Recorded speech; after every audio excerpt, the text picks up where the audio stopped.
Kanawang kuan ako biyaning kuan. Hey, what's up guys? This is your boy Renix Malang. Palakad nga ako ngayon guys kasi bibili ako ng magandang breeding na manok.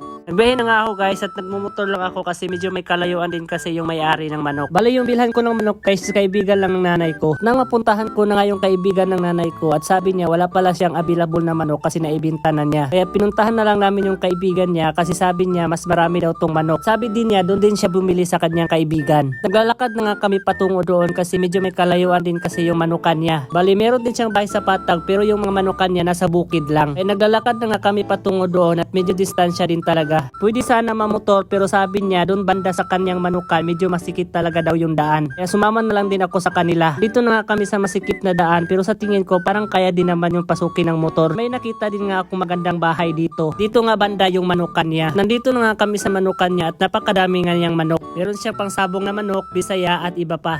Nandito na nga kami sa manukan niya at agad niya kinuha yung magandang breeder na manok. Ang sabi niya, ito daw yung pinakamaganda na manok. Yung mga ilang buwan daw, mangingitlog to at napakadami daw talaga tong itlog. Sabi din niya, napakalaki daw yung mga sisiyo niya. At pinakita na din niya yung mga ibang klaseng manok niya na meron siya. Ito nga yung pinakita niya at iba daw din yung klaseng manok to. Nagtanong nga ako kung ilan lahat yung manok niya at sabi niya, nasa mga 300 plus na daw. Grabe. Napakadami na niyang manok. Ito nga yung iba't ibang klase ng manok na meron siya. Ito daw lahat ay nangingitlog na at mag-aantay na lang daw siya ng ilang buwan para magsisiw. At ang binili ko na manok ay yung una niyang pinakita kasi sa tingin ko magandang breeding talaga yun. Gustuhan ko din talaga to na manok kasi malaki na siya. Sa tingin ko malaki din talaga yung mga sisiw niya. At nang makuha ko na nga yung manok kaya agad na ako umuwi sa amin para ipasok ko na yung manok sa kulungan. Dito ko na nga pinasok muna kasi puro na kasi lahat ng mga kulungan ko. Papalitan ko lang yung manok na nandoon sa loob ng kulungan kasi maganda kasi yung nabili kong na manok para na mapaitlog agad. Medyo natagalan nga ako sa paglipat nito sa manok na to kasi napakahigpit yung tali. Kailangan kasi makuha yung tali, baka kasi kung ipasok ko siya na may tali baka mahikog siya. Sayang din naman.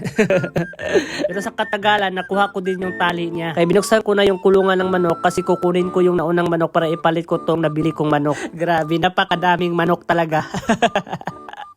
Ay pasok ko na nga yung manok na naman.